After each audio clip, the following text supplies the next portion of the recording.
अऊज़ु बिल्लाहि मिनश शैतानिर रजीम बिस्मिल्लाहिर रहमानिर रहीम व बिही नस्तईन निअमल मौला व निअमन नसीर अल्हम्दुलिल्लाहि वस्सलातु अला अहलिहा अम्मा बाद फ़क़द क़ाल अल्लाहुल हकीम फ़ी किताबिल मजीद बिस्मिल्लाहिर रहमानिर रहीम इन्नद-दीना इंदल्लाहिल इस्लाम पर मोहम्मद व आले मोहम्मद सल्लल्लाहु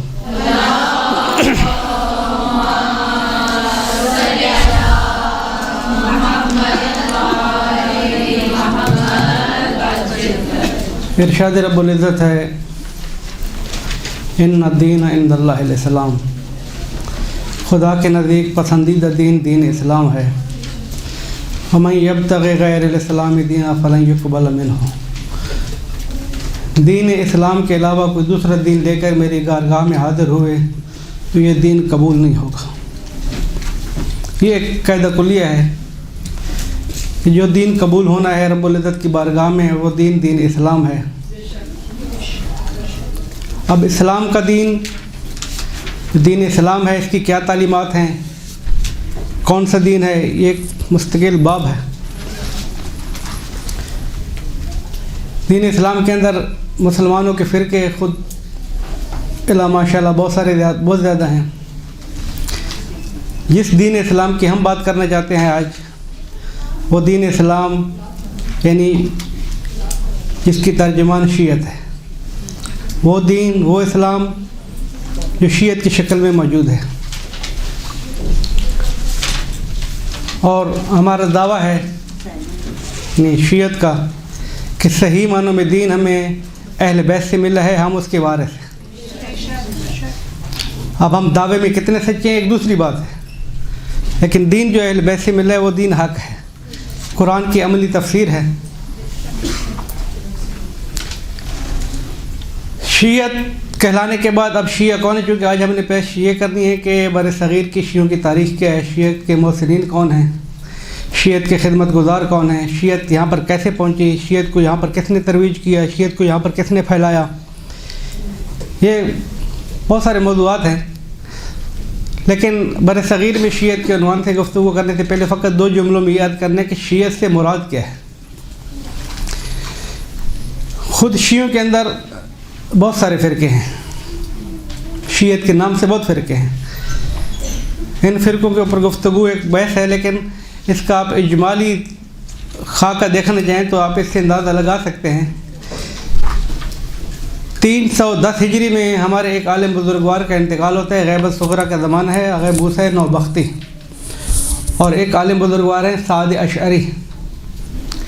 एक का 310 हिजरी में इंतकाल है, दूसरे का 309 हिजरी में इंतकाल है, गैबत सुग़रा का ज़माना है। इन दोनों बुजुर्गों ने एक एक किताब लिखी है जिसका नाम है फ़िरक़ शिया, शिया फ़िरके। शिया फ़िरक़ों की दास्तान उन्होंने कब पेश की है कि शिया फ़िरके हैं, जब अभी तक गैबत सुग़रा है। मूसा नौबख्ती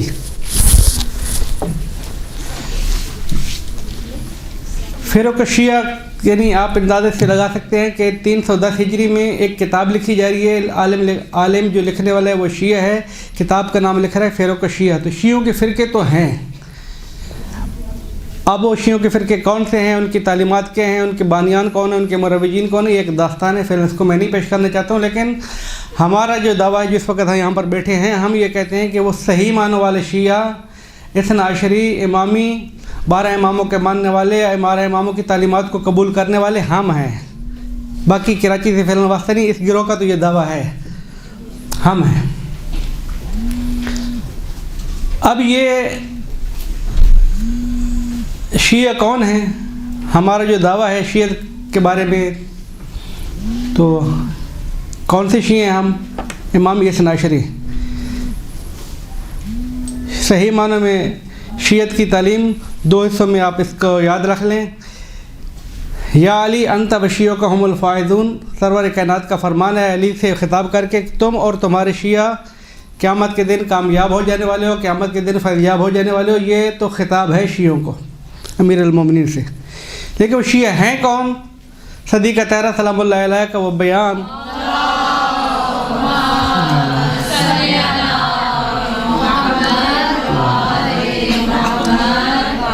जब सदी का कायनात से सवाल किया गया कि हम आपके शिये हैं या शियों की अलामतें क्या हैं, तो बीबी ने फरमाया इन तामल बिमा अमरना का।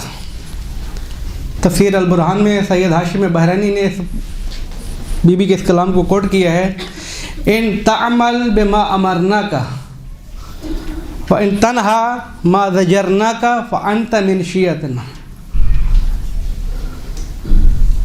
व इल्ला फला। दो लफ्ज़ों में बीबी ने बिल्कुल फ़ैसला सुना दिया है।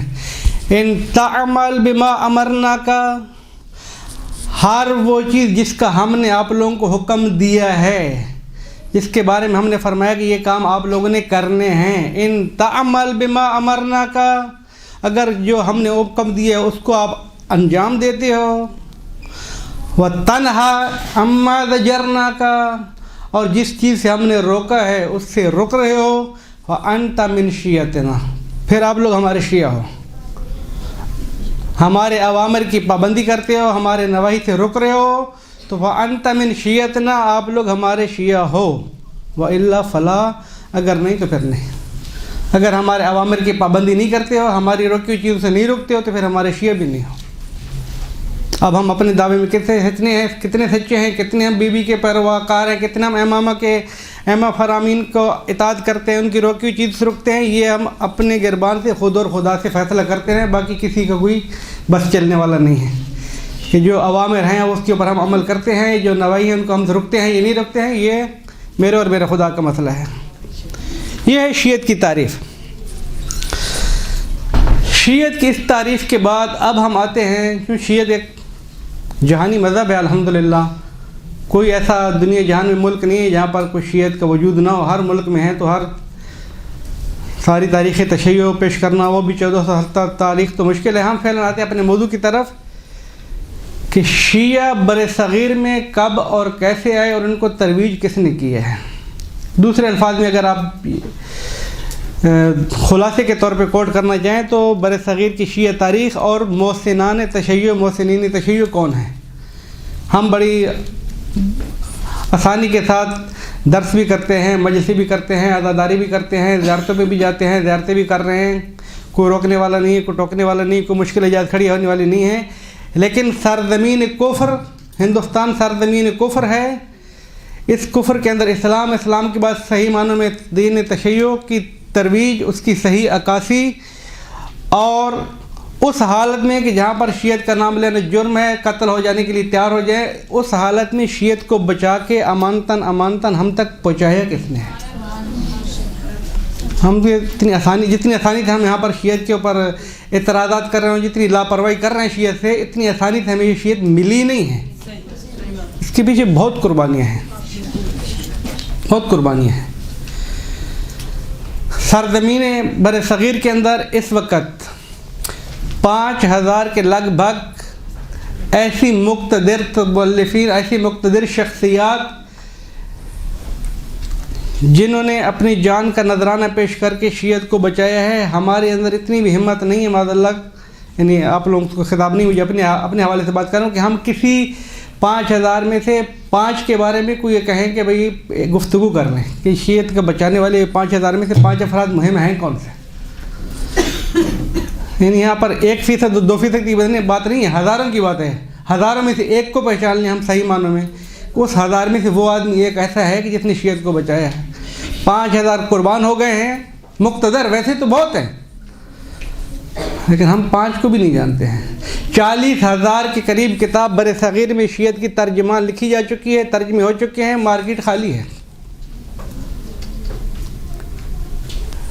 बर सग़ीर की किताबें यहाँ पर मार्केट में न होने के बराबर हैं। बेअनवानी मिसाल आपको दे दूँ, मुफ्ती अब्बास रिज़वानुल्लाह ताला अलैह शीयत के बहुत बड़े कदावर शख्सियत हैं। सैयद मोहम्मद अब्बास मुफ्ती अब्बास 1306 हिजरी में फ़ौत होते हैं। आज से कितने साल बन जाएंगे? 1441 चल रहा है, 1306 में फ़ौत हुए, कितने साल बनेंगे? कुछ बोलेंगे तो पता चलेगा। 135 साल। 135 साल की शख्सियत पहले फौत होने वाली, जो मीर हामिद हुसैन जैसी शख्सियत के उस्ताद हैं, 350 किताबें लिख के जा रहे हैं और इस वक्त उर्दू में उनकी एक किताब मार्केट में नहीं है, एक भी। हज़ीन लाहिजी बनारस में दफन है, 250 से ज़्यादा किताबें लिख के जा रहे हैं, एक किताब भी मार्केट में नहीं है बड़े सगीर के अंदर। मिर्ज़ा कामिल देलवी रिज़वानुल्लाह ताला अलैह शहीद राबी के नाम से मरूफ़ हैं, 70 किताबें दिफ़ा मकतब अहल बैत में लिख के चले गए हैं, एक किताब मार्केट में नहीं है।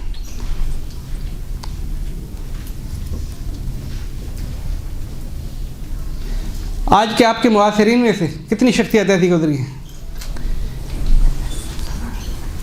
40,000 के किताब, इंशाल्लाह मौका होता रहे तो मैं सब के बारे में बताऊंगा आस्ते आस्ते दास्तानें। 40,000 के करीब किताबें हमारी बरे सग़ीर में शीयत की तरवीज के लिए लिखी गई हैं। उनके लिखने वाले अक्सरियत ऐसी थी कि जो खाने के फाके कर रहे हैं लेकिन मकतब की तर्जमानी कर रहे हैं। खुद ही मुफ्ती अब्बास साहब रिज़वानुल्लाह ताला अलैह का जुमला ये है, अपने हालात में उन्होंने खुद लिखा है कि खुदावंद क़ुद्दूस ने जो मुझे घर नसीब किया है वो ऐसा घर है कि अगर कभी बारान रहमत नाजिल होती है, बारिश आती है तो बारिश रुक जाती है, लेकिन मेरे घर में फिर भी नाजिल होती रहती है। छत ख़राब है, पानी नहीं रुक रहा, यानी छत पे पानी आ रहा है तो आगा साहब कह रहे वो बारान रहमत मेरे ऊपर तो है। इस हालत में घर को बनाने की हिम्मत नहीं है, लेकिन 350 किताबें लिख के चले गए। मीर हामिद जैसी शख्सियत को तरबियत करके चले गए। अब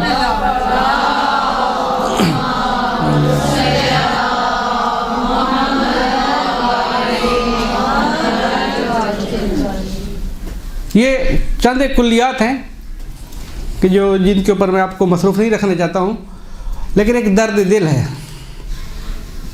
इतनी अजीम शख्सियात कुर्बानी दे के गई हैं, शहीद हो गई हैं, उनकी किताबें लावारसों की तरह पढ़ी हैं, बल्कि पढ़ी क्या है ही नहीं, नाबूद हो गई हैं। काजी नूरुल अशस्त्री का आप लोगों ने हालात सुने होंगे, पढ़े होंगे। काजी नूरुल अशस्त्री का मैं सिर्फ 2 मिनट में तारुफ़ कराता हूँ, फिर फुर्सत के मौके पर तफसीली मुतारफ़ कराऊँगा। काजी नूरुल अशस्त्री शहीद सालिस जागरा में दफन हैं। उनको अगर आप समझना चाहती हैं तो इन 2 मिनट में आप समझने की कोशिश कीजिएगा। काजी नूरुल अशस्त्री 995 हिजरी में हिंदुस्तान में दाखिल होते हैं, 995 हिजरी के अंदर अकबर के दरबार में आते हैं, काजी उल क़ुज़ात बनते हैं। 1019 में काजी की शहादत है। यानी कितने साल रहे? 24 साल। 24 साल चीफ जस्टिस है, काजी उल क़ुज़ात हैं, 24 साल मुसलसल। लेकिन एक शर्त लगाई थी काजी साहब ने कि मैं फ़ैसला जो करूँगा वो फ़ैसला मेरा ये होगा कि मैं किसी एक मज़हब के मुताबिक पाबंद नहीं हूँ, 4 मज़हबों में से किसी एक का पाबंद नहीं हूँ। मैं या हनफी, मालिकी, हम्बली, शाफ़ी, चारों में से किसी एक के मुताबिक करूँगा। मुझे आप पाबंद नहीं कर सकते कि मैं किसके मुताबिक करूँ। अगर पाबंद करना है तो मैं काजी बनने के लिए तैयार नहीं हूँ।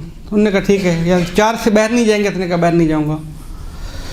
4 मज़हबों के मुताबिक 24 साल कुर्सी क़ज़ावत बैठे हैं, एक दिन भी मकतब अहल बैत से हट के फ़ैसला नहीं किया है।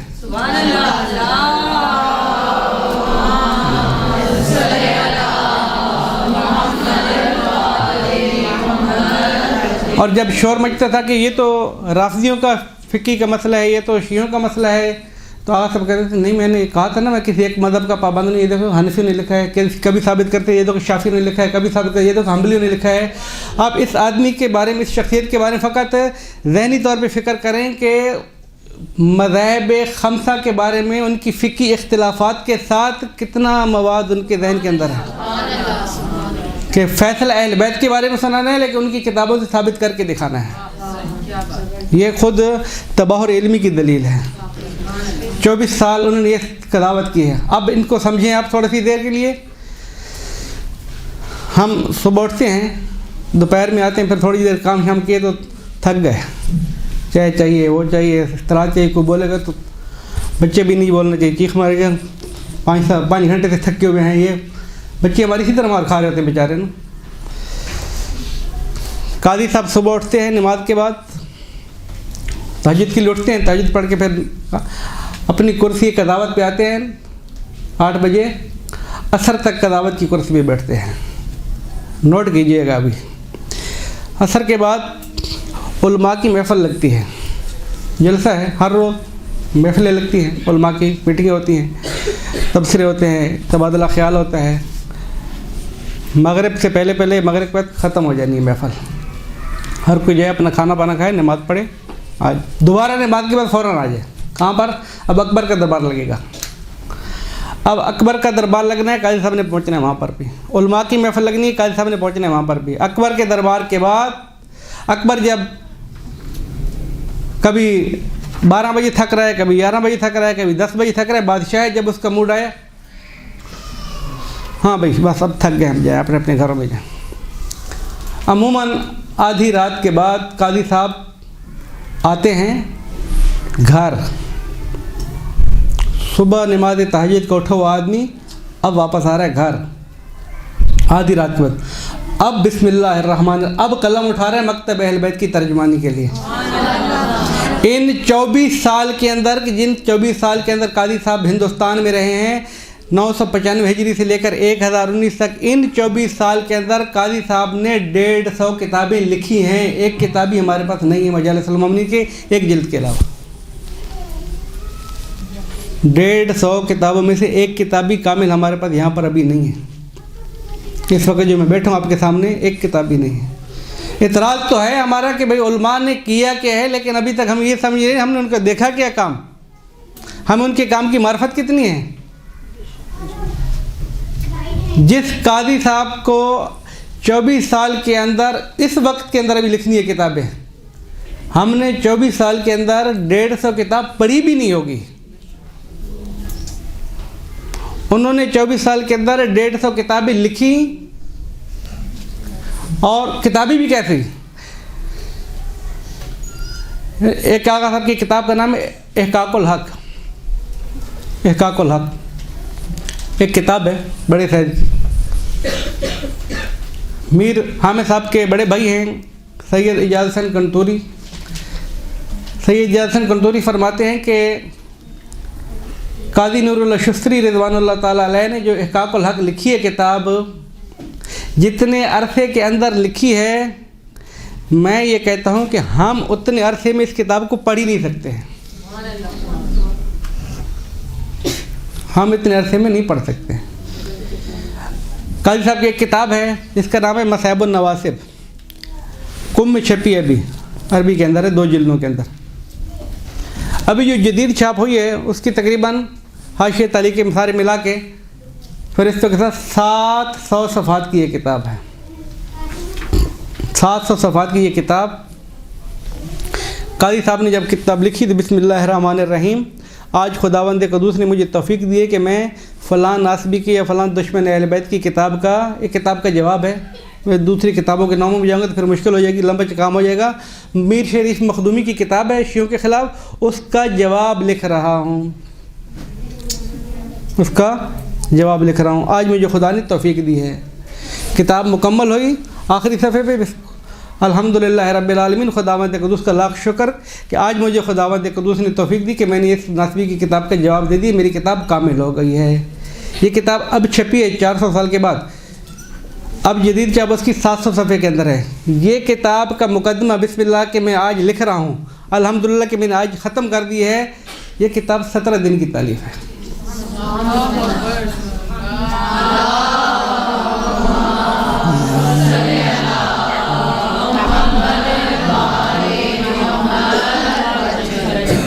काजी साहब की ये किताब 17 दिन की तालीफ़ है।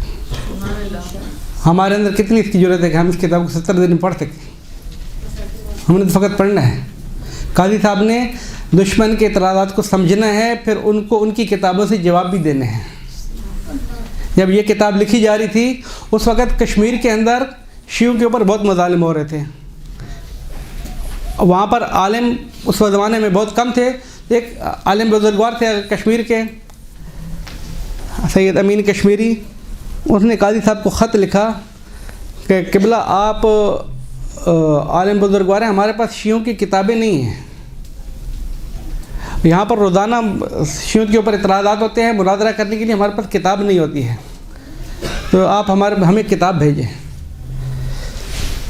तो काजी साहब ने कहा कि भाई मैंने किताब लिखी है और इसको मैं एक कापी तैयार करूँगा, तैयार करके फिर आपको भेज दूँगा। अभी नहीं भेज सकता हूँ, अभी नहीं भेज सकता हूँ। उसने दोबारा पैगाम भेजा। जुमला ये तहदीद अमेज़ था, सख्त था। काजी साहब ने कहा कि अगर आपकी ये किताब हम तक न पहुँची और हमारे कौम दुश्मन के शुबहात की वजह से सुन्नी हो गई तो क़यामत के दिन आपके जज के सामने मैं आपका गिरबान पकड़ूंगा और उनसे शिकायत करूंगा कि इन्होंने किताब नहीं दी थी, ये सारे सुन्नी होते रहे। हमारे पास तो है नहीं, आपके पास है, दो ना आप हमें, हम कैसे दिफा करें। तो काजी साहब ने दूसरा जल्दी नुस्खा तैयार किया। यानी काम क्या करने हैं, अपने लिखना भी है, मुताला भी करने हैं, कदावत भी करने हैं, वो उसको नहीं पता कौन सा आज क्या फ़ैसला आ जाए, ये काम भी करने हैं। और फिर दुश्मन को शागिर्द भी तैयार नहीं करने हैं कि किसी को पता नहीं चल रहा मैं घर में लिखता क्या हूँ। किताबों के नुस्खे भी खुद तैयार करके दूसरों तक फैलवाने हैं, पहुँचवाने हैं। इस सैयद बुजुर्गवार ने नुस्खा तैयार किया। आगा अमीन कश्मीरी फरमाते हैं कि मैंने ख्वाब देखा कि अमीर अल-मोमिनीन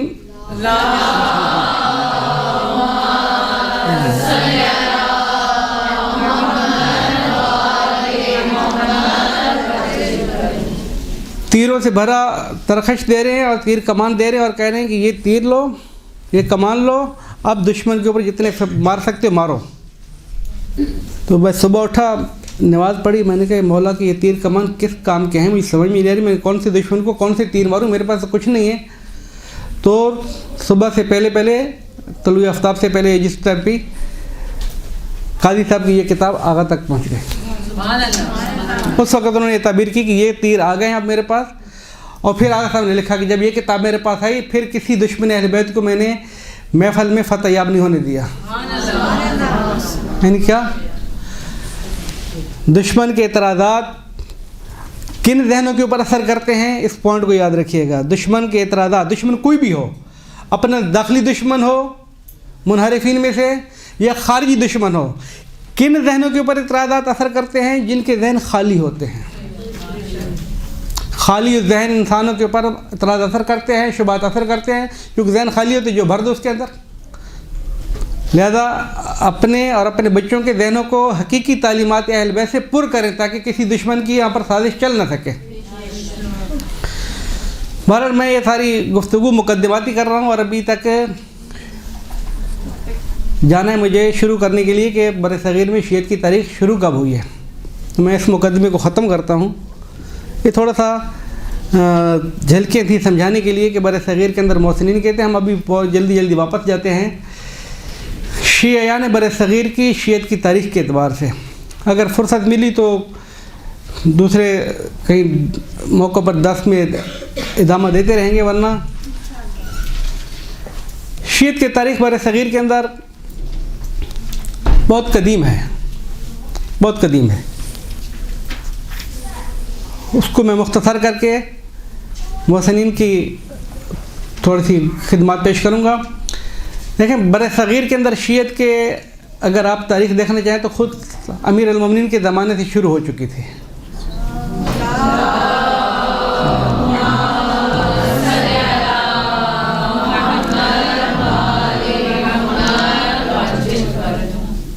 हज़रत ने जब सिंध के ऊपर फ़ौजी आए थे तो उस ज़माने में मुबल्लिगीन तशय्युद अली के मानने वाले यहाँ पर फ़ौज की शक्ल में आए।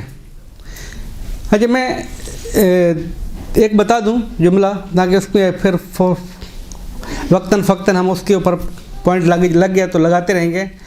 बरसगीर के अंदर शियत की तबलीग करने वाली चंद शख्सियात हैं, ये चंद अनावीन हैं, सिर्फ़ उलमा नहीं हैं।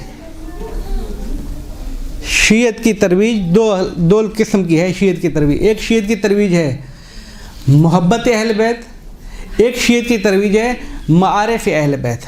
दो अलग-अलग चीज़ें हैं। शियत माना मुहिब अहल बैत, आशिक अहल बैत, ये एक शियत है। एक शियत है मारिफ अहले बैत, तालीमात अहले बैत, ये दूसरी शियत है। मारिफ अहले बैत, तालीमात अहले बैत, ये किन को सुनाई जा सकती हैं? जिनके अंदर मोहब्बत अहले बैत होगी।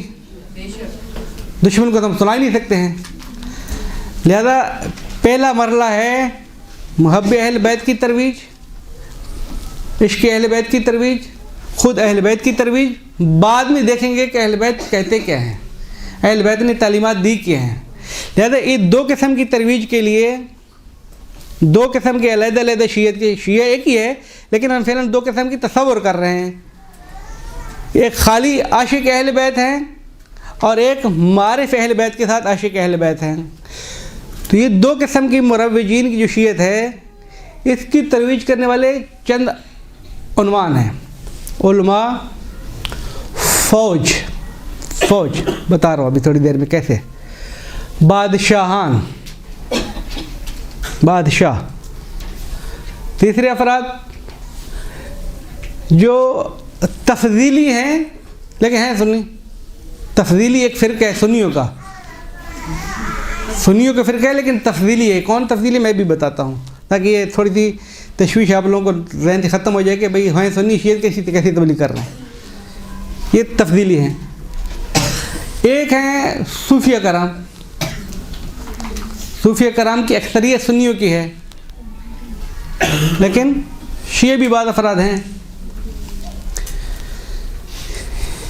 इन सब ने, इन चार अफराद ने, फ़ौज ने, बादशाहों ने, सूफियों ने, तफजीलियों ने, इन लोगों ने मोहब्बत अहले बैत को तरवीज किया है। किस तरीके से मैं बताता हूँ। लेकिन मारिफ अहले बैत, तालीमात अहले बैत, अहकाम अहले बैत, जो बीबी ने फरमाया है कि जो हमने हुक्म दी उसके ऊपर आपने अमल करना है, जिसको हमने रोका है उससे रुक जाना है, ये तालीमात फ़कत उलमा ने दी हैं। ये फ़कत उलमा की तरफ से है। ये ना बादशाह बता सकते हैं, ना फ़ौज बता सकती है, ना तफजीली बता सकते हैं, ना सूफी बता सकते हैं। लेकिन दूसरे अफराद का शियत की उस किरदार के अंदर के मुहब्बे अहल बैत को तरवीज करने में हाथ है। ये एक नुक्ता हो गया अपनी जगह पर। अब ये कैसे हुआ, मैंने अर्ज़ किया अमीर अल-मोमिनीन के ज़माने में जो फ़ौज आई थी तो वो फ़ौज हमें नमाज सिखाने के लिए नहीं आई थी, रोज़े बताने के लिए नहीं आई थी, मारिफ बताने के लिए नहीं आई थी, असूल दीन को नहीं बताने आई थी। वो ये बताने आई थी कि हम अली के मानने वाले हैं, अली ने फ़लाँ के ख़िलाफ़ किया था, ये है। फिर दूसरी तालीमात, तो सिंध के अंदर जब सिंध फतह हुआ था तो सिंध की सरज़मीन में तशय्युअ तरवीज हो रही थी, फ़िक्री तशय्युअ उस उन्वान से, मुहिब्बे अहल बैत के उन्वान से, लेकिन बहुत महदूद हद तक। हमारे रावियान हदीस के अंदर जो रावियान अहल बैत के रावी हैं जिन्होंने रिवायतें नकल की हैं, 9 रावी हमारे सिंध के हैं जिन्होंने तरवीज की है मकतब की। ये वो वाले हैं कि जो मारिफ अहल बैत को तरवीज कर रहे हैं, लेकिन उनकी यहाँ पर हालात पेश करना, ज़िंदगी कहाँ पर सरफ हुई, किधर सरफ हुई, किसी को कुछ पता नहीं, लेकिन हैं। ज़माना जब बनी उमैया का ख़त्म हुआ तो बनी अब्बास का ज़माना आया। मैं असल में आप लोगों को जल्दी जल्दी सुर्खियाँ सुना के उस जगह तक आना चाहता हूँ, जल्दी जल्दी में पहुँच सकता हूँ नहीं, कि फ़िक्री शियत की तरवीज कब से शुरू हुई है। मुहिब्बे अहल बैत तो मुसलसल आ रहे हैं। ज़माना आता है मंसूर दवानकी का। मंसूर दवानकी अब्बासी खलीफा है और उस अब्बासी खलीफे ने जो पहला क़याम किया था, आप लोगों को पता है, हुकूमत अब्बासी ने कि हम क़याम इमाम हुसैन का बदला लेंगे, शहादत इमाम हुसैन का बदला लेंगे। क़याम किया था कि हम इंतकाम लेंगे, लेकिन उसके बदले में क़याम तो कर लिए, लेकिन दुश्मन फ़कत सदात के हो गए। वो लोग बनी उमैया के तो दुश्मन हुए, सदात के दुश्मन हो गए। दीवारों में चुना गया, मारा गया, शहीद किया गया। वो एक दास्तानी जो आप लोग पढ़ते रहते हैं और सुनते रहते हैं। मंसूर दवानकी के ख़िलाफ़ बनी अब्बास ने क़याम, बनी अब्बास के ख़िलाफ़ हसनी सदात ने क़याम किया। 2 भाई थे, ये खुद एक तारीख़ है लेकिन मैं इजमाल में पेश कर रहा हूँ। 2 भाई थे, हज़रत मोहम्मद नफ्स ज़किया, हज़रत इब्राहीम, ये इब्राहीम बड़े हैं, मोहम्मद नफ्स ज़किया छोटे भाई हैं। मोहम्मद नफ्स ज़किया हज़रत अब्दुल्ला शाह गाज़ी जो आपके कराची में दफन है, इनके वालिद हैं, अब्दुल्ला शाह गाज़ी के वालिद। ये अब्दुल्ला शाह गाज़ी कौन है? इस तरह आप शजरों को याद कर लें तो करीबी, आप लोग ईरान इराक़ जाते हैं, अल्हम्दुलिल्लाह ज़ियारतें करते हैं, इमामज़ादों की ज़ियारतें हैं। तो ईरान और इराक़ के अंदर इमामज़ादे अब्दुल्ला शाह गाज़ी की निस्बत कम तरीन शजरों वाले बहुत कम हैं, कि 8 पुश्तों से है, कोई 9 पुश्तों से है, कोई 11 पुश्तों से। इमामज़ादे उधर बहुत है, बिलाफसल तो बहुत ही कम है, लेकिन 3-4 पुश्तों वाली भी बहुत कम है। अब्दुल्ला शाह गाज़ी उनमें से एक हैं। अब्दुल्ला शाह गाज़ी, इनके वालिद बुजुर्गार का नाम है मोहम्मद नफ्स ज़किया, इनके वालिद का नाम है अब्दुल्ला महद, इनके वालिद का नाम है हसन मुसन्ना, वालिद का नाम है हसन मुज्तबा अलैहिस्सलातु वस्सलाम।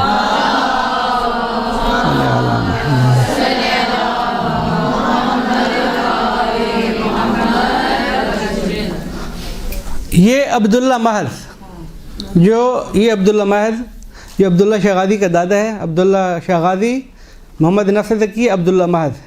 ये अब्दुल्ला महद जो है, कायनात के अंदर 2 शख्सियत ऐसी हैं जो हसनी भी हैं, हुसैनी भी हैं, इमामत के साथ। किस तरह? वैसे तो हज़ारों हैं हसनी और हुसैनी, लेकिन यहाँ पर पहले इससे पहले कोई नहीं है। एक अब्दुल्ला महद है और एक हज़रत इमाम बाक़िर अलैहिस्सलातु वस्सलाम है।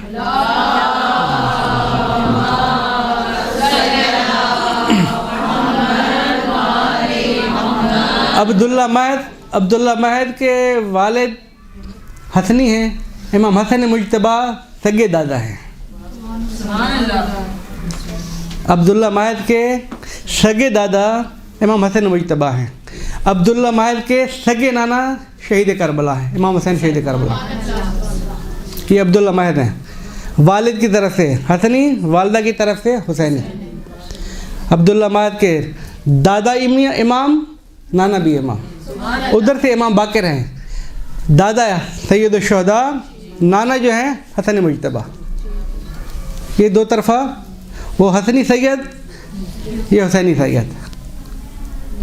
हसन मुसन्ना के घर में इमाम हुसैन की दुख्तर है। कौन सी दुख्तर? जिसको आप लोग अमूमन वारों में सुनते रहते हैं, पढ़ते रहते हैं, हज़रत फ़ातिमा कुबरा सलामुल्लाह अलैहा।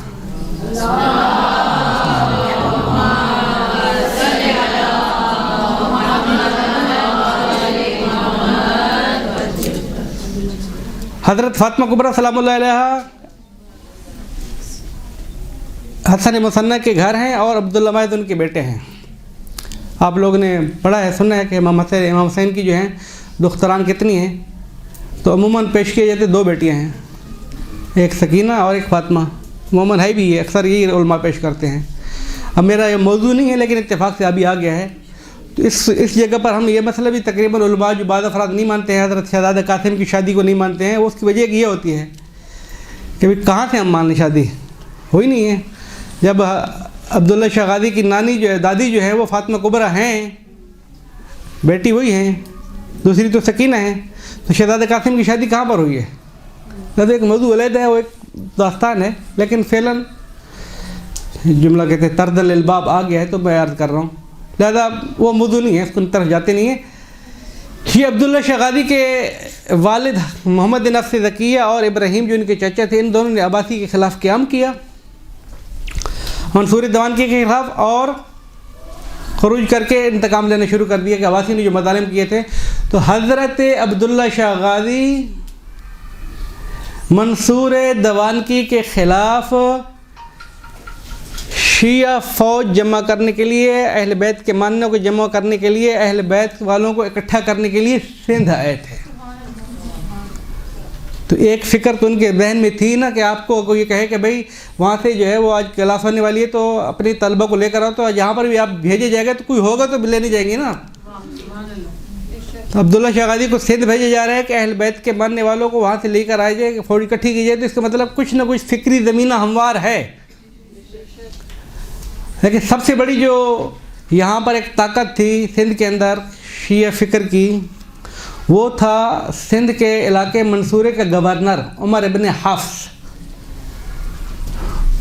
मंसूर दवान की दुश्मन अहल बैत मंसूर दवान की, मुखालिफ अहल बैत मंसूर दवान की, कातिल अहल बैत तो शिया ने अली का कातिल, और उसका जो गवर्नर है, ये कहते हैं ना कि तकैया बाज़ औक़ात बहुत ज़रूरी हो जाता है, ये तकैया है, उनका जो गवर्नर है वो मंसूरा का सिंध का मंसूर की तरफ से, मंसूर ने कहा ये मेरा काबिल एतमाद है, लेकिन वो अंदर से शिया है, लेकिन तकैयतन शिया है। मैं अब फिर एक दूसरी बहुत आज़ादी करेगी आदमी। इसी जगह पर मैं एक वाक़या सुनाऊँ आप लोगों को, इसकी इसी दास्तान के साथ मुत्तसिल है। वो वाक़या में अमूमन जो पेश किया जाता है वो ये कि बाद अफराद जिनकी अक्सरियत है हमारे माशरे में, तक शियों के अंदर अक्सरियत है कि मिली मफाद को, कौमी मफाद को कुर्बान कर देते हैं अपने मफादात के चक्कर में।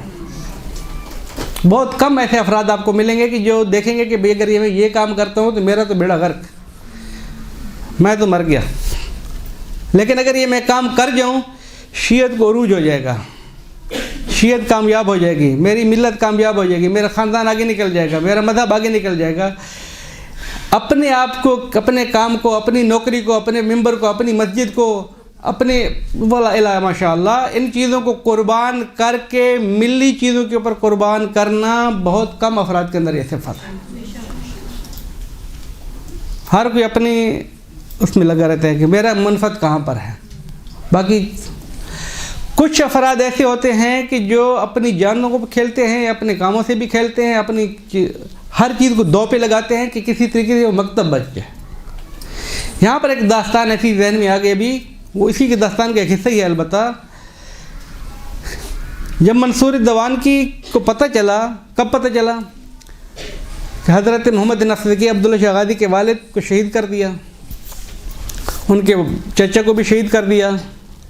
उसको पता चला कि मोहम्मद नसरकी का जो बेटा है वो सिंध गया हुआ है और उसको जो पनाह दे रखी है ना मेरे गवर्नर ने दे रखी है। तो उसने अपने गवर्नर को ख़त लिखा कि तुमने मेरे मुजरिम को पनाह दे रखी है, उसका सर कलम करके या गिरफ़्तार करके मेरे पास ख़ुद भी हाजिर हो जाओ, उसको भी उसके सर को लेकर आ जाओ अगर वफ़ादार हो तो। इतने में अब्दुल्ला इब्ने उमर इब्ने हफ्स के पास अब्दुल्ला की उनकी खानम का ख़त आया, बीवी का ख़त आ गया कि बात यह है कि यहाँ पर मंसूर ने अब्दुल्ला शाह गाज़ी हम कहते हैं, किताबों के अंदर आप ढूंढने जाएंगे तो अब्दुल्ला शाह गाज़ी नहीं मिलेगा आपको, उनका नाम है अब्दुल्ला अश्तर। अब्दुल्ला अश्तर के वालिद को मंसूर ने शहीद कर दिया है और अब इसको जो है कहें तो उसको बचिए, अब कहीं पर वहीं पर रखें आप, अब इधर आ गया तो मारा जाएगा। अब फौज वौज जमा करना और ये करना सब ख़त्म, इनकलाब था, क़याम था, शिकस्त खा गए, अब फौज जमा करने का कोई फ़ायदा भी नहीं है, किसके पास भेजेंगे, आगे लड़ने वाला तो कोई है नहीं। अंदर अंदर से मंसूरी दवान के ये गवर्नर भी शिया है। अब्दुल्ला शाह गाज़ी तो वैसे ख़ुद अहल बैत हैं और शिया हैं। जब ये ख़त पहुंचा अब्दुल्ला को दिखाया कि मेरी बीवी का ख़त है और मंसूर का भी ख़त आ गया है। बीवी का ख़त ये आया है कि आपके वालिद शहीद हो गए हैं, मंसूर का ख़त ये आया है कि आपको मैं अपने साथ मंसूर के दरबार में पहुंचा दिया जाऊं। अब क्या करें? अब उसको अपनी हुकूमत बचानी होती तो करते ना। तीसरा आदमी जो मैं पेश करने जा रहा था वाक़या वो ये है, तीसरा आदमी जो ना 3 में है ना 13 में है। उसने जब देखा कि अब अगर ये मंसूर दवानकी के दरबार में दोनों चले जाते हैं, या इनको शहीद करके ले जाता है या गिरफ़्तार करके ले जाता है, तो काम तो ख़राब हो जाएगा। ये गवर्नर है और ये मुबल्लिग है, वो तकैये की हालत में रह के भी बिलाखिर कुछ न कुछ तो काम कर रहा है। ये अलनी तौर पर अहल बैत की तरवीज कर रहा है। ये चले गए दोनों तो ये सिलसिला रुक जाएगा। तीसरा आदमी इन दोनों के पास आता है, कहते हैं कि आप दोनों ने नहीं जाना, ना आपने जाना है ना इन्होंने जाना है। मैंने कहा फिर कौन जाएगा भाई, तो काम ख़राब हो जाएगा, बात ही हो जाएगी। उसने कहा मैं जाऊँगा। आज की रात अब्दुल्ला अश्तर मेरे मेहमान होंगे, आज की रात मेरे घर में मेहमान रहेंगे, क्योंकि मैं कभी भी ना झूठ बोलता हूँ ना झूठ बोला है। तो जब मैं बयान करूँ तो मेरे पास अली के वालों की एक सिफत ये, झूठ नहीं बोलते। झूठी कार्रवाई तो फिर फ्रॉड है। उसने कहा क्योंकि मुझे वहाँ पर जाना है, तो मैंने बात यह है कि अब्दुल्ला को पनाह किसने दी है, अब्दुल्ला किसका मेहमान है। तो मैं आज रात अगर अब्दुल्ला मेरे पास मेहमान रह जाए तो कल आप मुझे बेड़ियाँ पहनाएं, हथकड़ियाँ डलवाएं और अपनी फ़ौज के हाथ मंसूर के पास भेज दें। मेरा पता है मुझे मंसूर जो है वो बोटी भी नहीं छोड़ेगा, मार देगा, फांसी लटका देगा, जो भी करे, मुझे इससे परवाह नहीं है। मुझे सिर्फ इतना कहने का वहाँ पर हक़ होना चाहिए कि जब मुझसे पूछे वो कि अब्दुल्ला को आपने पनाह दी, तो मैं कहूँगा सच तो बोल सकूँ कि मेरे घर में थे वो।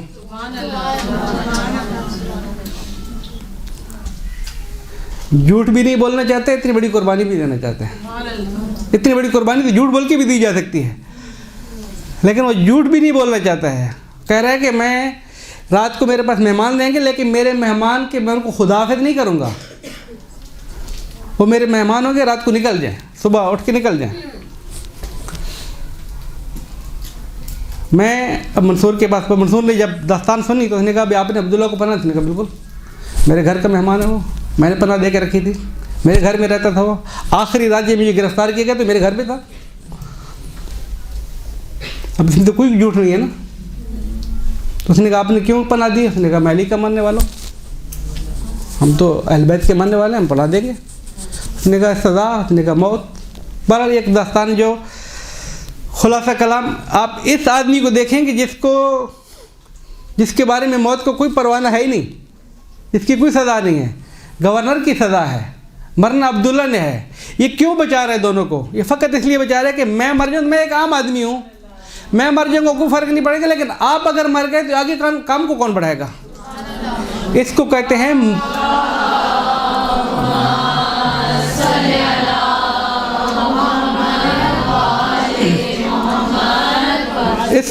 हैं मकसद पे कुर्बान हो जाना। मकसद जितना बड़ा होगा उतनी बड़ी कुर्बानी होती है। मकसद पे कुर्बान जाना। बाद अफराद होते हैं अपने मफाद की खातिर मिली मकासद को कुर्बान कर देते हैं, और ऐसे शियों की भी कमी नहीं है। दूसरों से हमारा कोई है नहीं, ऐसे शियों की भी कमी नहीं है। लिहाजा असल तरबियत तो हमने ये करनी है अपनी औलाद की, अपनी भी करनी। पहले कुरान का हुक्म है कु अनफुसकुम व अहलिकुम अन्नार, सारे जहान के बेड़ा तो हमने उठाना नहीं है। हुक्म खुदाबंदी के मुताबिक अपनी अपनी वुसअत के मुताबिक सब ने अपने अपने काम करने होते हैं, लेकिन सबसे कम तरीन दर्जा जो हुक्म कुरान के मुताबिक है वो क्या है? कु अनफुसकुम व अहलिकुम अन्नार, तुम अपने आप को और अपने घर वालों को तो जहन्नम से बचा लो, बाकी को छोड़ दो। कोई मानता है आप लोगों की बात ही नहीं मानते। हमारी सबसे बड़ी मुश्किल ये है कि हम अपनी दुनिया और दूसरों की कब्र का फिक्र रखते हैं। इसको मरना नहीं है, इसको जीना नहीं है, इसको कब्र याद नहीं है, इसको खुदा का खौफ नहीं, उसको नहीं है। हमें पता नहीं है कि नहीं, हमें पता नहीं मरना है कि नहीं मरना है, दूसरों का है कि नहीं उसकी, हमें अपनी दुनिया की दूसरों की कब्र की फिक्र रहती है हर वक्त। शियों की ये सिफत नहीं, ये मुनाफिकीन की सिफत है। शियों की सिफत ये है कि उसकी कम से कम फिक्र ये है अपने आप को और अपने घर वालों को जहन्नम से बचा के रखे, फिर जितनी उसकी ताकत आगे बढ़े। वरना दूसरों की उसको फिक्र है या मरने की या नहीं है, या वो जहन्नमी है, वो कब्र का कब मरेगा, इतना बुढ़ा हो गया, इतनी बुढ़ी हो गई, फलां, ये इन बातों को छोड़ दिए। अली वालों की सिफात ही नहीं है, और हमारी सबसे बड़ी मुश्किल आती है। खुलासा ये मेरा मौजूद नहीं, मैं मादरत के साथ भटक जाता हूँ, फिर बहते चला जाता हूँ। तो बड़े मोहम्मद वाले मोहम्मद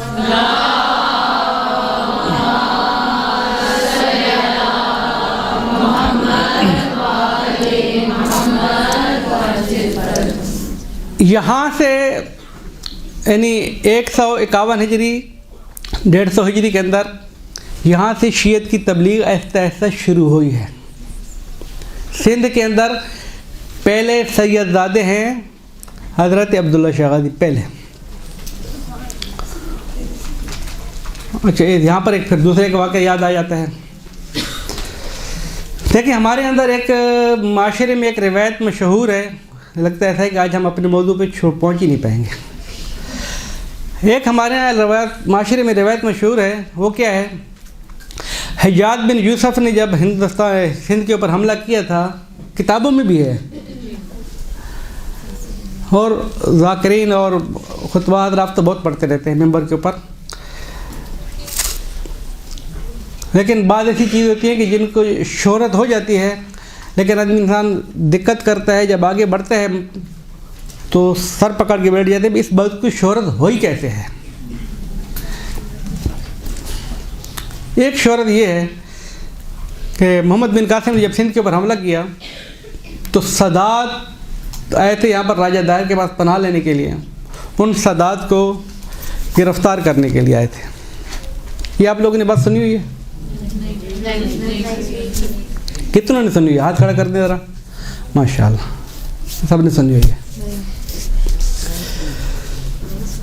अब मैं एक जुमला थोड़ी देर पहले कह गया, 1 मिनट पहले मैंने कहा कि सिंध के अंदर पहला सैयदादा अब्दुल्ला शाह गाज़ी है। ये जुमला मैंने कहा, ये कब आया था? 150 हिजरी में। मोहम्मद बिन कासिम ने सिंध के ऊपर हमला कब किया था सदात को गिरफ्तार करने के लिए? 84 हिजरी में,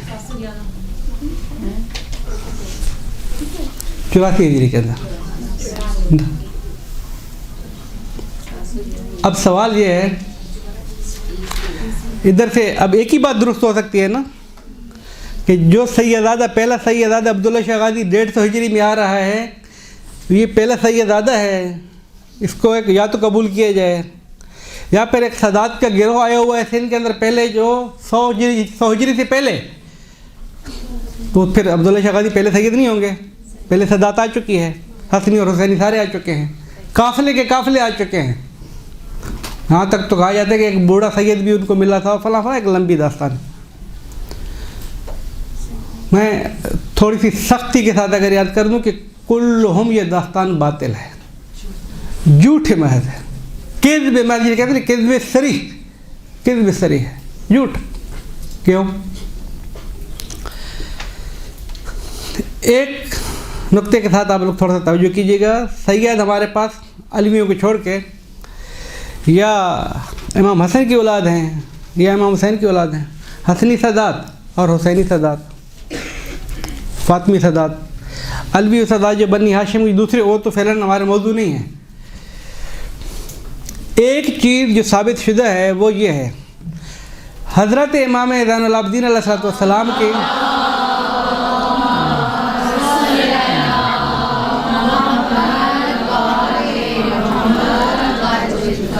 इमाम ज़ैनुल आबिदीन अलैहिस्सलाम की जब तक ज़िंदगी रही है, हत्ता कि हज़रत इमाम बाक़िर की भी जब तक ज़िंदगी रही है, जब तक हयात थे, कोई सैयद मदीने से बाहर नहीं निकला है।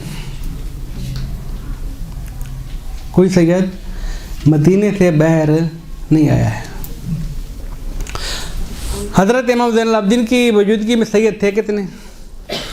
एक इमाम ज़ैनुल आबिदीन है, उनके बेटे हैं इमाम बाक़िर, हज़रत ज़ैद, ये दूसरे औलाद जो भी हैं अली असग़र। हज़रत इमाम हसन मुज्तबा के बेटे हसन मुसन्ना, ये भी उसी ज़माने में हैं। उनके बेटे हज़रत हसन मुसन्ना के भाई, दीगर बिरादरान, ये सारे के सारे पहला गिरोह है। हत्ता खुद हज़रत अब्दुल्ला महद जो पोते हैं, ये सारा का सारा सिलसिला 100 हिजरी से पहले का है। मोहम्मद बिन कासिम ने खरूज किया है, क्या नाम है, आया है सिंध की तरफ, वहाँ से निकल के हज्जाज बिन यूसुफ के नुमाइंदे बन के सैयद साजिदीन की ज़िंदगी में आए हैं। सैयद साजिदीन के फ़र्जंद हैं, वो सारे अपने वालिद के साथ रहते हैं। इमाम हसन मुज्तबा के बेटे हैं और अपने बेटों के साथ मदीना में रहते हैं। मुझे तो अभी तक ये समझ नहीं आ रहा कि वो हसनी सदात, हुसैनी सदात के काफ़िले थे कौन से, जो काफ़िले आए थे और राजा दाहिर ने उनको पनाह दे रखी थी। काफ़िले कहाँ बन गए? अभी तो सारे टोटल सैयद 10-12 हैं जो मदीना में रह रहे हैं, हज़रत इमाम ज़ैनुलब्दीन के साथ हैं। तो कौन से काफ़िले आए थे? हज्जाज बिन यूसुफ खबीस है, लानती है, दुश्मन अहल बैत है, जिस उलमा अहले सुन्नत कहते हैं कि सारी उम्मतों के खन्नास और जालिम इंसान अगर इकट्ठे कर दिए जाएं क़यामत के दिन, या हर कोई अपनी अपनी उम्मत का सबसे बड़ा खबीस इंसान लेकर आए क़यामत के दिन, इससे बड़ा कायनात के अंदर कोई खबीस नहीं था हमारे पास, तो सारे सुन्नी उलमा ये कह रहे हैं दूसरे अल्फाज में, हम क़यामत के दिन अपना हज्जाज बिन यूसुफ पेश करेंगे। इतना खन्नास, इतना खबीस, इतना मलऊन। उसी तरह उनके अफराद, मुझे उनका दिफा नहीं करना है, लेकिन जो हकीकत है उसको तो कबूल करेंगे। उस सदात के चक्करों में नहीं आए थे, वो सदात को मारने के लिए नहीं आए थे, सदात आए नहीं थे तो मारने के लिए किसके लिए आए थे? हज्जाज बिन यूसुफ राजा दहर ने पनाह दे रखी थी सदात को और उनके मारने के लिए आए थे, तो हमारे लिए राजा दहर अच्छा है या वो हज्जाज बिन यूसुफ मुसलमान अच्छा है? सारी दास्तानी झूठी हैं। अब उनको खबासत साबित करने के लिए आप झूठी दास्तानों से क्यों तमस्सक करते हैं? उनकी खबासतें और वैसे ज़्यादा हैं। बहरहाल ये इस मौजू का भी मैं नहीं छेड़ रहा हूँ। तो अर्ज़ ये करने का मकसद यह था कि हज़रत अब्दुल्ला शाह गाज़ी पहले सैयद हैं, इनसे पहले कोई सैयद यहाँ पर दाखिल नहीं हुआ है। सैयद मुबल्लिगीन हैं, सैयद कोई नहीं आया है। इसके बाद फिर सदात का आहिस्ता आहिस्ता जो है वो फिर जो मज़ालिम हुए बनी अब्बास के, फिर ईरान से हिजरत करके वैसे पहुँचे, फिर एक दास्तान है वो सदात की हिजरतों की दास्तान, तो मौजू ही अलग है। हमारे पास बरे सग़ीर के अंदर कलमी काम और फ़िक्री काम इश्क़ अहल बैत, मैंने अर्ज़ किया कि चंद अनवान से आया है। सूफिया कराम क्योंकि वो अहल बैत के अनवान से आते थे, तो अहल बैत को रद्द नहीं कर सकते थे, क्योंकि सूफ़ियों के जितना भी सिलसिला है, जितने भी फ़िरके हैं सूफ़ियों के, नक्शबंदियाँ हैं, कादरियाँ हैं, बुखारियाँ हैं, जितनी भी हैं, सहरवर्दी हैं, सरोदी, जितनी भी जो भी ले लें आप, ईरान के ले लें, पाकिस्तान के ले लें, इराक़ के ले लें, सारे सिलसिले तसव्वुफ़, इनमें से अक्सरियत काते अपने आप को अमीर अल-मोमिनीन से मुत्तसिल करती है। जिसकी भी लेकर आते हैं आगे अमीर अल-मोमिनीन है। नहीं जिसको वो अपना कुतुब मानते हैं, अपना मुर्शद मानते हैं, अपना वो सारा कुछ मानते हैं, तो उसको ख़िलाफ़ तो नहीं बोलते वो लोग, फ़ज़ाइली पेश करते हैं। जब अगर उनके ख़िलाफ़ बोलना शुरू करेंगे तो फिर खुद उनकी कोई हैसियत ही नहीं रहेगी। तो सूफ़ियों की एक बड़ी मुश्किल ये थी औलिया कराम की कि अपना सिलसिला तरीक़त, अपना सिलसिला इत्तिसाल और अमीर अल-मोमिनीन से लेकर आते थे, जिसका अभी तहरीरुल क़ादरी ने भी कहा था, तकरीरों के अंदर कहता रहता है कि ज़हरी हुकूमत का हाकिम जो है वो खलीफा जो है वो अबू बकर है, वरना बातनी खिलाफत, तरीक़ी खिलाफत, खुदाई खिलाफत वो तो अमीर अल-मोमिनीन का तो कोई छीन नहीं सकता है।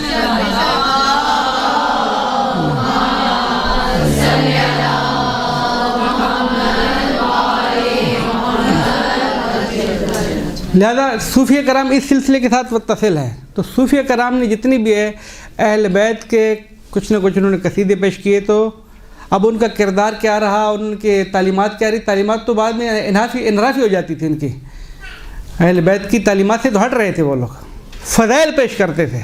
मैंने याद किया कि शियत हमारे पास दो किस्म की, हमारे पास भी दो किस्म की, इस वक्त भी दो किस्म की है।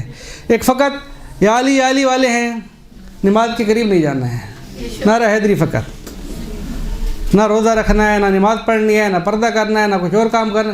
दीन की तालीमात उनके लिए एक जैसे कहते कैद खाना है फ़कत। ये उसी ज़माने के शिया हैं जिस ज़माने में तालीमात राइज नहीं हुई थी। 1400 साल के बाद ही बाद अफराद वही शिया है।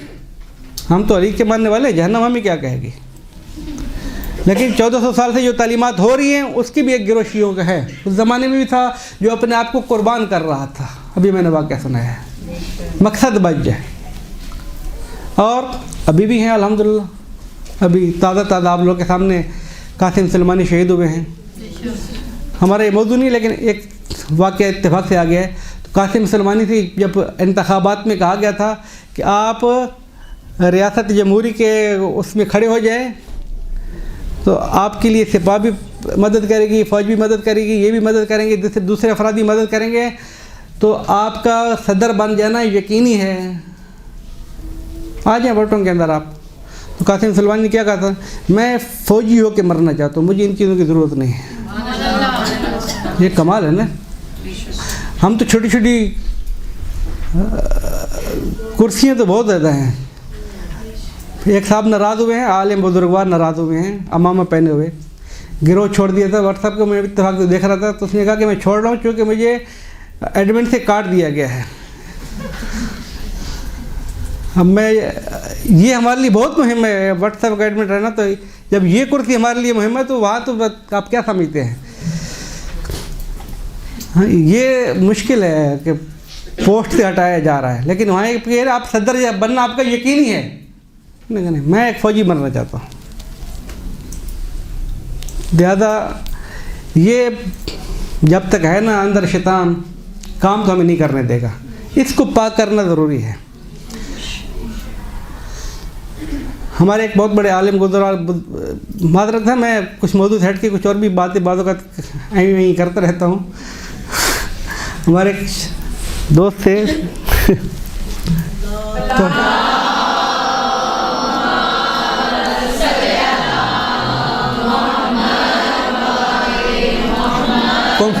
कौम के अंदर जो है वो, आप लोगों को पता है, आप लोगों के अगर किसी के बेटे औलाद भाई पढ़ते होंगे तो थीसिस लिखाए जाते हैं।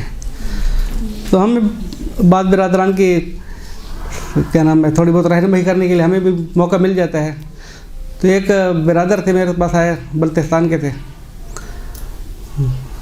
तो उनसे मैंने कुछ बातें की मजाक के साथ, तो उनको समझ में नहीं है कि मैंने से कहा क्या है। तो उनसे एक मैंने जुमला कहा कि मैं कभी कभी, आप परेशान ना हुए करें, मैं कभी कभी लग़वियात भी बकता हूँ। कहते जी मुझे पता है। दुरूद पढ़े मोहम्मद वाले हूँ।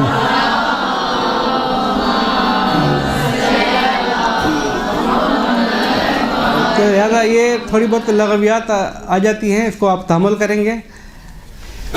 हमारे आलिम बुजुर्गवार गुज़रे हैं, आगे कब्श इलाही मुफस्सिर कुरान है। मेरे मौजू से इसका कोई रब्ता नहीं, लेकिन आगे इत्तेफाक से दूसरी मौजू के नुमान से आया हूँ। तो मुफस्सिर कुरान है, तो वो मशहद गए तो उनकी खानम हरम में गई। खानम गई हरम तो देहात की औरतें उनको मिल गई कि भाई ये मुजतहिद की बीवी है, इससे कुछ सवाल जवाब करें। तो उन्होंने सवाल जवाब तो बाद में कर रहे थे, पहले उन्होंने पूछा पहले आप ये बताएं कि आप अपने घर में क्या करती हैं। अपने घर में मैंने क्या करना था, बच्चों को संभालती हूँ, खाना पकाती हूँ, ये करती हूँ, घर के काम जो होते हैं ख़वातीन के करती हूँ। उसने कहा और क्या करती हैं? उसने कहा और कुछ नहीं करती हूँ। उसने क्या मतलब, और कुछ नहीं करती आप? आके नहीं करती हूँ। उन देहाती औरतों ने कि जो बिल्कुल कुछ भी पड़ी हुई नहीं थी, उन्होंने एक जुमला कहा हरम के अंदर खड़े होके, कहा फिर आपके अंदर और हमारे अंदर फ़र्क क्या हुआ? आप भी कुछ नहीं ये काम करती हो, हम भी ये काम करते हैं। तो उसने कहा फिर क्या कहना चाहती है आप लोग? उसने कहा कहना हम ये चाहते हैं कि हम देहात के हैं, ना पढ़ना जानते हैं ना लिखना जानते हैं, अंगूठा छाप आदमी है, किताब का पता नहीं चलता, ऐसे पकड़ी जाए ऐसे पकड़ी जाए। बच्चों को संभालना, बच्चे की तरबियत करना, घर के काम करना, ये हम अच्छे तरीके से अंजाम देते हैं।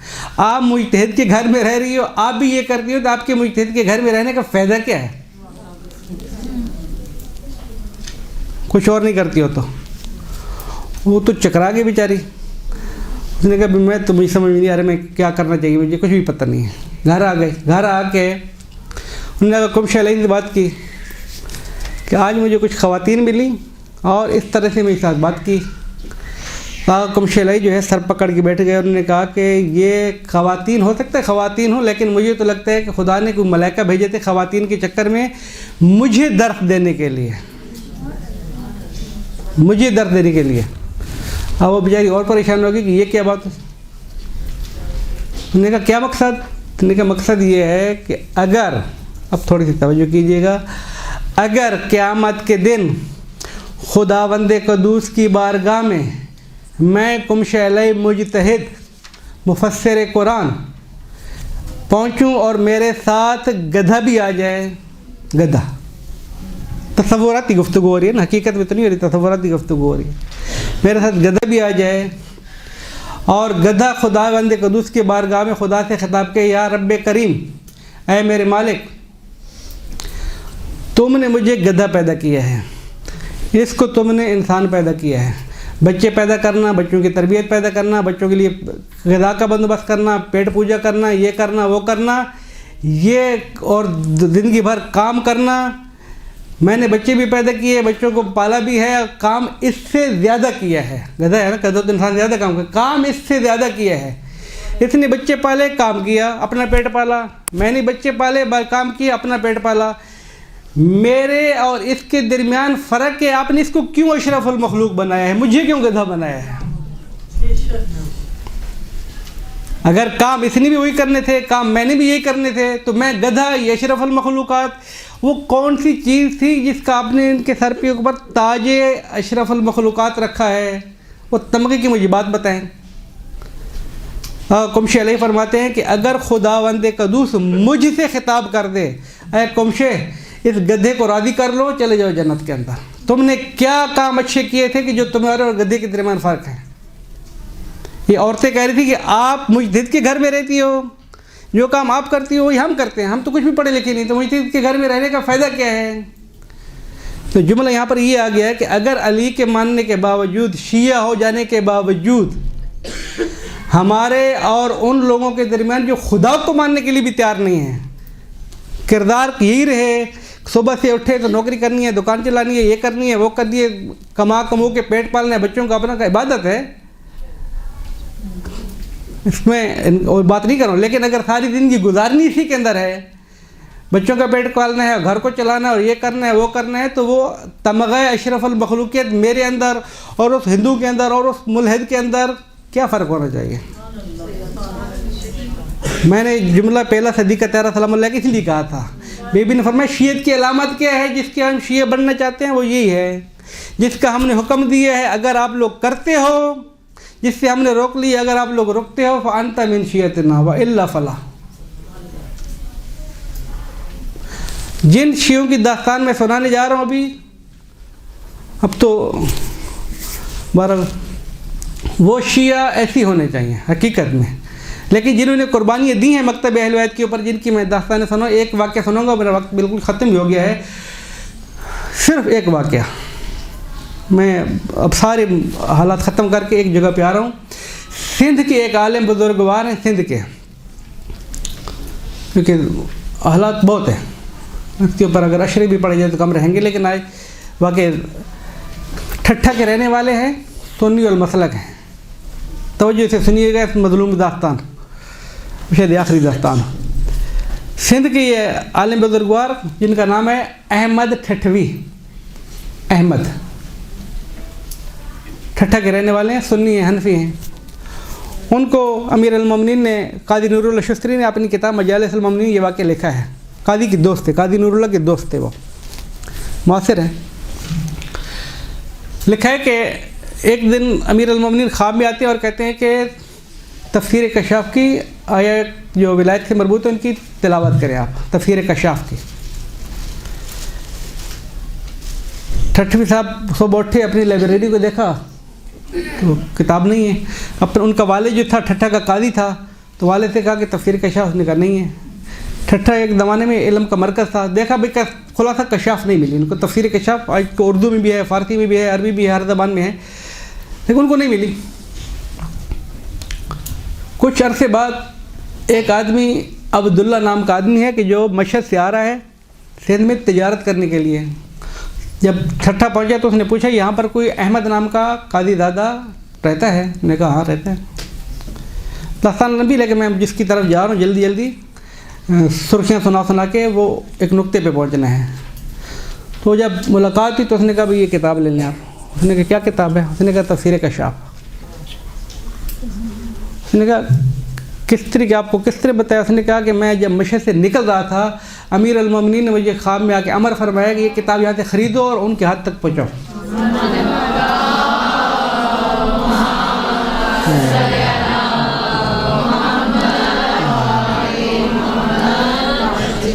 ये किताब ख़रीद के उनके हाथ तक पहुँचाओ। मैंने किताब ख़रीद ली, मैंने अपना वो ख्वाब भी लिख लिए और ये सारा कुछ। उसने जब देखा कि भाई, जब ये सुना तो उसने कहा कि किताब ख़रीदने के लिए अमीर अल-मोमिनीन का फरमान, मुझे रात को ख्वाब आने का फरमान, तारीखें भी एक ही हैं, ये मुझे पढ़ने का हुक्म नहीं है। सीधे सीधे अमीर अल-मोमिनीन ये कहना चाहते हैं कि मेरे रास्ते पे आ जाओ। उसने ना एक की ना दो की, उसने कहा बाबा बात सुनने भाई, मैं हनफी था, सुन्नी था। अब इस दास्तान के बाद जो है मेरा शेखैन को बाकी पकड़ना, उनके दामन को थाम के रखना जो है मेरे लिए कोई जवाब नहीं पड़ते। मैं तो अली का मानने वाला हो गया हूँ, शियत।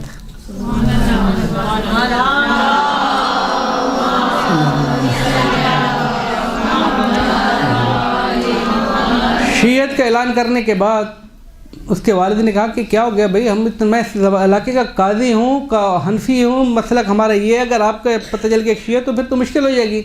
उसने कहा मुश्किल हो तो मैं क्या कर सकता हूँ, मैं तो मसलकन शिया हो चुका हूँ, अब मेरे लिए जवाब भी नहीं बन रहा ना। तो उनको घर से निकाल दिया गया,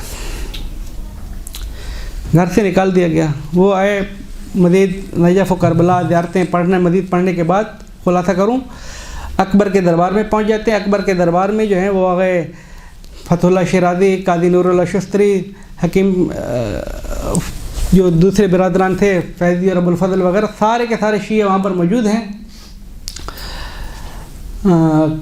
जब ये पहुँचे तो इनकी मुलाकात हुई उलमा से, और जब देखा कि आदमी बहुत फाजिल है, पढ़ा लिखा है, तो अकबर उस ज़माने में एक किताब लिखवा रहा था जिसका नाम है तारीख़ अलफ़ी। एक किताब लिखवा रहा था। तारीख़ किताब का उन्वान क्या था? उन्वान ये था कि रसूल खुदा के बाद जो रसालत के उन्वान से मुसलमानों के खलीफे हुए हैं, पहले खलीफे से लेकर मुजिद तक, अकबर तक, मैं मुसलमानों का खलीफा हूँ। सारे मुसलमान हुक्मरानों के हालात ज़िंदगी और उनकी खिलाफतों के बारे में, उनकी हुकूमतों के बारे में लिखे कोई किताब। 1000 साल गुजर चुका है, कोई किताब लिखे, तारीख़ अलफ़ी यानी 1000 साल तारीख़।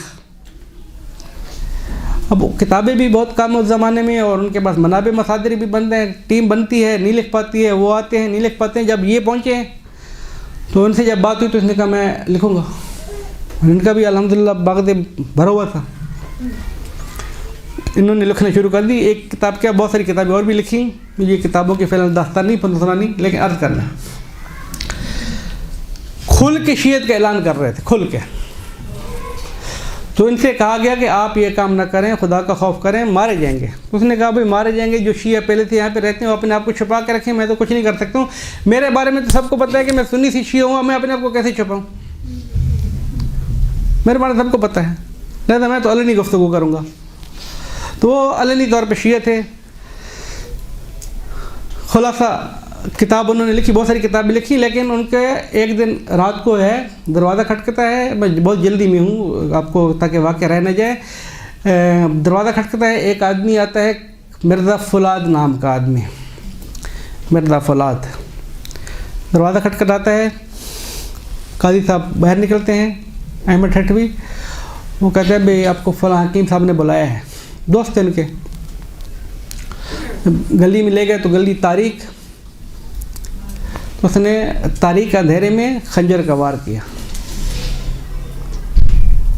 तो आगा साहब का हाथ कट के ज़मीन पे गिर गया। उसने समझा कि मैंने सर कलम कर दिया है, वो गिर गए हैं। ऐसी आवाज़ आई, वो वार करके भाग गया। अब ये अली का मानने वाला अपने दूसरे हाथ से अपना हाथ उठाता है और हकीम साहब के पास पहुंच जाते हैं। दरवाज़ा खटखटाते हैं, हकीम साहब दरवाज़ा खोलते हैं। दरवाज़ा खोलने के बाद कहते हैं कि क्या बात है? उसने कहा भाई मेरा हाथ कलम हो गया। आप हकीम हैं, मैं वैसे ही आपके पास आ रहा था, इसका इलाज करें। उसने बत्ती वक्ती जलाई, देखा कि उसने कहा कि बात सुने, जो खंजर आपके हाथ पे लगा है इसके अंदर जहर थी, ये जहर में डूबा हुआ था। इस जहर की तासीर बदन के अंदर असर कर रही है। इसका इलाज जब तक तैयार होगा, दवा तो मेरे पास है नहीं, जब इसकी मैं जड़ी बूटियाँ ढूंढूंगा, तलाश करूँगा, तैयार करूँगा, तब तक तो आप कि बचाना बहुत मुश्किल है। इस असर के बाद की जितनी तेज़ी से ये कालापन आगे जा रहा है, इतनी असर के साथ आपकी बहुत ज़्यादा ज़िंदगी है। तो वैसे खुदा के हाथ में 2 दिन से ज़्यादा आपकी ज़िंदगी नहीं है। अब अपने वसीयत नसीहत जो कुछ करनी कर लें। उस आदमी की कोई औलाद नहीं, जो शादी भी नहीं थी, उसके घर से वैसे निकाल दिए गए थे। न शादी है, न कोई औलाद है, न कोई ख़ानदान है। उनको दफना दिया गया और कब्र के ऊपर पारा लगा दिया गया। कुछ अरसे बाद हालात ख़राब हुए, फ़ौज को कश्मीर जाना पड़ा। तो जब फ़ौज का पारा हट गया, ये पारा इन्हीं उलमा ने लगवाया था, जब पारा हट गया, रात के वक़्त दुश्मनाने तशय्यो आए, दुश्मनाने अहल बैत है, कब्र को खोदा, लाश को बाहर निकाला, आग लगाई, राख उड़ा दी। ये वो शहीद है जिसकी ना कब्र है, ना कोई ख़ानदान है, ना कोई औलाद है, ना कोई नस्बी वारिस है। इस आदमी ने मकतब अहल बैत की तर्जमानी में किताबें लिखी हैं। मैं बार बार जो जुम्मे बरादर साथ करता हूँ वो यही करता हूँ। अब इन लोगों का इल्मी वारिस कौन है? इन्होंने तो अपनी जान की कुर्बानी की मकतब को बचाने के लिए। अब इन लोगों का वारिस कौन है? तो किताबें लिख के चले गए, ख़ानदान तो है नहीं। बेटा छपाएगा, पोता छपाएगा, निवासी छपाएगी, नवासा छपाएगा, दामाद छपाएगा, भाई छपाएगी, बीवी छपाएगी। वो तो ख़ानदान है ही नहीं। उनकी मेहनतें रह चली जाए, यानी हमारे साथ इसका कोई ताल्लुक़ नहीं है। मैं अब वक्त ख़त्म हो गया, आखिरी दफ़ा ये आखिरी जुमले और अर्ज़ ये करूँ कि आप लोग थोड़ी सी हिम्मत करें।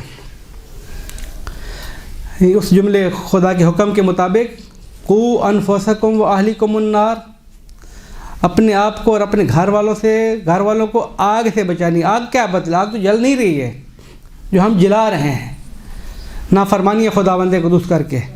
इस आग से अपने आप को बचाएं। और कुछ नहीं कर सकते हैं, और कुछ नहीं कर सकते। हम तहरीक नहीं चला सकते हैं, हम इनकलाब नहीं ला सकते हैं, हम पूरे कराची को, मोहल्ले को शिया नहीं कर सकते हैं। इन जैसे मज़लूम वारिसीन अहल बैत को, जो इनका कोई वारिस नहीं है, इनकी तालीमात को, इनके हालात को, इनकी किताबों को छपवा नहीं सकते हैं, तर्जमे नहीं कर सकते हैं, पढ़ नहीं सकते हैं, पढ़ा नहीं सकते हैं। नाम लिखकर इनके हालातों को आगे आगे कम व्हाट्सएप से पहुँचाएँ।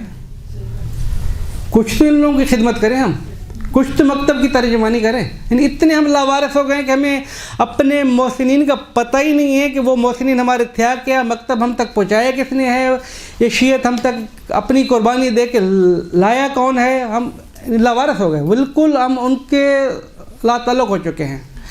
हिम्मत करें थोड़ी सी, अपनी इल्मी इत्तलात को आगे बढ़ाएं, ऐसी किस्म की किताबें पढ़ें कि जिससे हमें पता चले हमारे मोहसिनीन कौन है। क्योंकि अभी 5 मिनट में दूसरा वाक़या शुरू भी नहीं कर सकता, अभी वाक़यात बहुत हैं। फ़िलहाल हम इसको स्टॉप करते हैं इस दुआ के साथ कि इंशाअल्लाह खुदावंद क़ुद्दूस बेहक़ मासूमीन अलैहिस्सलाम अपनी आखिरी हुज्जत के ज़ुहूर में ताजील फरमाए। या करीम अल्लाह या रहीम अल्लाह तजवस्त अपनी इज़्ज़त का बेहक़ मोहम्मद वाल मोहम्मद, अपने हमारे गुनाहान सगीरा कबीरों को माफ़ फरमा। हमें हकीकी मानों में हुब्बदार अहल बैत बनने, आशिक अहल बैत बनने, उनके मारिफ के ऊपर, तालीमात पर, उनके ऊपर अमल करने की तौफ़ीक़ अता फ़रमा। या रहीम अल्लाह हमारे गुनाहान सगीरा कबीरा को माफ़ फरमा। या रहीम अल्लाह हमारे वालिदैन की मग़फ़िरत अता फ़रमा। या रहीम अल्लाह तजवस्त अपनी इज़्ज़त का बेहक़ मोहम्मद वाल मोहम्मद। हम गुनाहगार हैं, ख़ताकार हैं, हमारे गुनाह की तरफ न देख, अपनी रहमत के सदक़े में हमारे गुनाहान सगीरा कबीरा को माफ़ फरमा। या रहीम अल्लाह हुज़ार मजलिस जो आशिकान अली यहाँ पर जमा हुए, या सही, या अल्लाह तुझे वास्ते अपनी इज़्ज़त का सही मानों में इनको आशिक अहल बैत बन, उनके फरामीन पर चलने की तौफ़ीक़ अता फ़रमा। और मोहम्मद वाले मोहम्मद सल्लल्लाहु अलैहि वसल्लम।